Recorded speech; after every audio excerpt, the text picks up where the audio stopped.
Hello everyone, I hope आप सभी लोग अच्छे होंगे। आज मैं आ गई हूँ आपके पास एक न्यू वीडियो लेके, जो कि है हमारी हिस्ट्री के क्वेश्चन पेपर की। जिन स्टूडेंट्स ने हिस्ट्री ऑप्ट की है, ये वीडियो उनके लिए है। जैसे कि मैंने आपको हर वीडियो में बताया ही है कि आपको 10 क्वेश्चंस जो हैं वो दिए जाएंगे। 5 क्वेश्चंस आपको अटैम्प्ट करने होंगे। हर एक क्वेश्चन जो है वो 16 मार्क्स का होगा। कभी कभार क्या होता है कि एक क्वेश्चन में दूसरा क्वेश्चन भी पूछ लेते हैं। सो इस तरीके से आप प्रिपरेशन करिए ताकि जब आपके सामने क्वेश्चन पेपर आए और उसमें से आपको 5 क्वेश्चन जो हैं वो आते ही आते हों, तभी आपके अच्छे मार्क्स आप स्कोर कर पाओगे।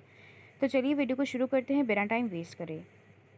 सबसे पहला हमारा क्वेश्चन है कि what was the nature of the revolt of 1857, why is this revolt fail. यहाँ पे आपको बताना है कि रिवोल्ट 1857 क्या है और इसका क्या नेचर था, इसका क्या रीज़न था इस रिवोल्ट को करने के लिए, और ये रिवोल्ट जो है, ये विद्रोह जो है वो फेल क्यों हुआ, ये असफल क्यों हुआ। ये आपको इसके रीजंस यहाँ पे मेंशन करने हैं।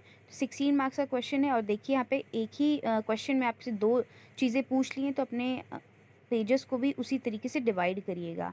आप 2 to 3 पेज जो है वो नेचर ऑफ रिवोल्ट ऑफ 1857 के लिए करिएगा।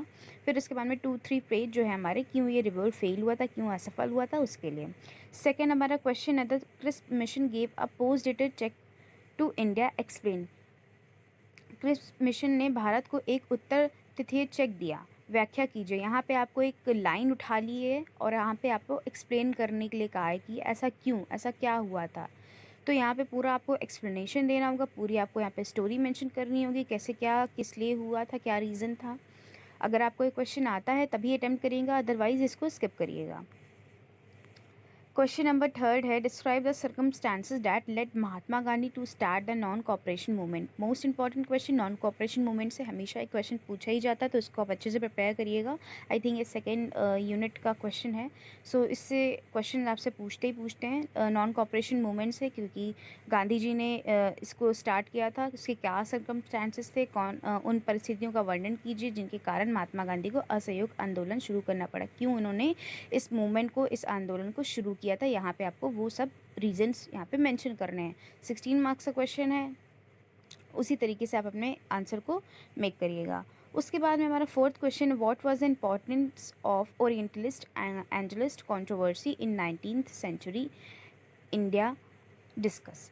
19वीं शताब्दी में भारत में प्रचवादी आंगलवादी विवाद का क्या महत्व है, चर्चा कीजिए। इनमें क्या कंट्रोवर्सी थी और इनमें क्या कह सकते हैं इन दोनों की जो इम्पोर्टेंस थी वो क्या थी 19th सेंचुरी में इंडिया में, वो ही चीज़ यहाँ पे आपको मेंशन करनी है कि उनकी क्या डिमांड्स थी, उनकी क्या डिमांड्स थी।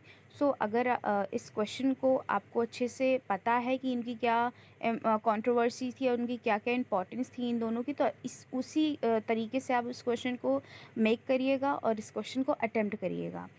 फिफ्थ क्वेश्चन है हमारा, right short notes on the following. यहाँ पे आपको शॉर्ट नोट्स लिखना है, इंपॉर्टेंस ऑफ लाइब्रेरीज और फीचर्स ऑफ रेनेसा। यहाँ पे क्या इंपॉर्टेंस है लाइब्रेरीज़ की और क्या फ़ीचर है रेनेसा के, वो यहाँ पे आपको बताना है। तो दो आपसे शॉर्ट नोट पूछे गए हैं, तो एक शॉर्ट नोट के लिए आप 2 to 3 पेज दीजिएगा और दूसरे शॉर्ट नोट के लिए 2 to 3 पेज दीजिएगा, जिससे कि आपका जो लेंथ है पेजेस की वो 5 to 6 पेज तक की चली जाएगी। 16 मार्क्स आपके कवर हो जाएंगे। उसके बाद में 6 क्वेश्चन हमारा, discuss the role of revolutionaries in the Indian national movement. भारतीय स्वतंत्रता आंदोलन में क्रांतिकारियों की भूमिकाएं की विवेचना कीजिए। क्या उनकी भूमिकाएं रही हैं, क्या उनका रोल रहा है, वो यहाँ पे आपको डिस्कस करना है, वो यहाँ पे आपको बताने। नेशनल मूवमेंट में रिवॉल्यूशनरीज़ की क्या क्या कह सकते हैं कि इंपॉर्टेंस रही है, क्या क्या उनका रोल रहा है, सब कुछ यहाँ पे आपको मेंशन करना है। अच्छे से एक्सप्लेन करिएगा। 16 मार्क्स का क्वेश्चन है, स्किप मत करिएगा अगर आपको अच्छे से आता है तो। 7th क्वेश्चन है हमारा, examine the causes and result of first world war.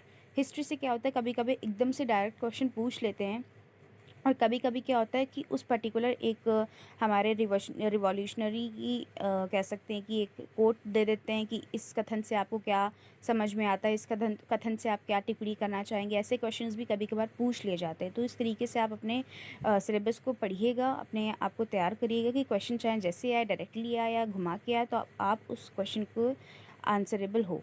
8th question है हमारा, देखिए वही चीज़ आई थिंक इस क्वेश्चन में बोली जा रही है। It was not the league of nation but the nation of the league that failed in this context, right the causes of the failure of the league of nation. जैसा कि मैंने आपको अभी भी वही इस लाइन बोली है, वही देखिए यहाँ पे रिपीट हो गई है। यहाँ पे ये लाइन आपको दे दी गई, मेंशन कर दी गई है। अब इस कॉन्टेक्स्ट से आप क्या समझते हो, क्या कॉजेज़ थे इस लीग को फेल होने के लिए, क्या क्या कारण था इनका, यहाँ पे आपको वो चीज़ बतानी है। अगर आपको एक क्वेश्चन आता है अच्छे से तभी आप इस क्वेश्चन को अटेम्प्ट करिएगा, क्योंकि कभी कभी क्या होता है कॉन्टेक्स्ट में आप नेगेटिव पॉइंट भी मेंशन कर देते हो तो कहीं ना कहीं वो गलत हो जाता है। तो कोशिश ये करिए कि कॉन्टेक्स्ट के पॉजिटिविटी में रहिए और जो मेन रीज़न्स है उनको आप मेंशन करिए, ज़्यादा कहानी मत लिखिए, क्योंकि एग्जामिनर जब देख लेता है कि बच्चा कहानी लिख रहा है तो फिर आगे वो पढ़ता तक नहीं है, वो ऊपर की 2-3 लाइन सिर्फ पढ़ेंगे, उसके बाद में वो टर्न आउट कर देते हैं पेज को। तो ऐसा लिखिए जिससे कि आपके मार्क्स जो हैं वो कवर अप हो सके अच्छे से। राइट शॉर्ट नोट्स, यहाँ पे 2 शॉर्ट नोट्स आप देख लिए, फिर से पूछ लिए गए हैं। Quit India movement, Jallianwala Bagh tragedy, ये बहुत ही इंपॉर्टेंट है। ये दोनों पॉइंट मैं आपको बता रही हूँ। आपके जो फर्स्ट यूनिट से आपका जो 1857 वाला रिवोल्ट है, उसके बाद में non cooperation movement, then quit India, Jallianwala Bagh tragedy जो हुई थी, क्या किस वजह से हुई थी और क्या क्या हुआ था उसमें, कितने लोगों को इंजर्ड हो गए थे, क्या क्या उनको फेस करना पड़ा था, सभी चीज़ें यहाँ पे मेंशन करेंगे। बहुत इंपॉर्टेंट है। और रेनेसा वाला पॉइंट भी बहुत इंपॉर्टेंट है, जो कि आई थिंक आपके 3rd या 4th यूनिट में है, उसको भी आप अच्छे से देख लेना। कहानी मत लिखना, पॉइंट टू पॉइंट आंसर लिखिए, आप अच्छे से पढ़िए, अभी आपके पास इनफ टाइम है। उसके बाद में 10th क्वेश्चन है हमारा, और state the importance of local heritage in historiography using map. यहाँ पे आपको इम्पॉर्टेंस को यहाँ पे बताना है कि क्या इम्पॉर्टेंस है लोकल हेरिटेज की इन हिस्ट्रियोग्राफी, और इसको मैप्स के थ्रू आपको बताना है। अगर आपको ये क्वेश्चन आता है तो आप डेफिनेटली इस क्वेश्चन के साथ जा सकते हो, वरना ये क्वेश्चन जो है ज़्यादा इंपॉर्टेंट नहीं कहूँगी मैं, क्योंकि कभी पूछा जाता है कभी नहीं भी पूछा जाता है। सो इसको मैं लेस इंपॉर्टेंस की बोलूँगी।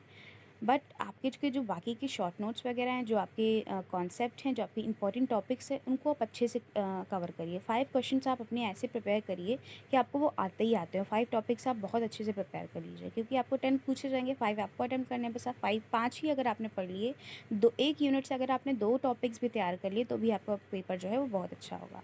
वीडियो अच्छी लगी तो लाइक कमेंट शेयर ज़रूर करना, और मेरे चैनल को ज़रूर से सब्सक्राइब करना। अपने दोस्तों के साथ ये वीडियो ज़रूर से शेयर करना, क्योंकि बहुत से लोगों को VLED के जो क्वेश्चन पेपर है वो नहीं मिल पाते हैं। तो मैंने जो लिंक है वो डिस्क्रिप्शन बॉक्स में डाल दी, उस पर मैंने सारे पेपर जो हैं वो अपलोड कर दिए हैं, चाहे वो इंग्लिश के हों, फिज़िक्स के हों, मैथ्स के हों, और आपका जो मेन पेपर है इनोवेशन इन एजुकेशन, उसको भी मैंने अपने यूट्यूब चैनल पर अपलोड कर दिया है। Thanks for the watching this video.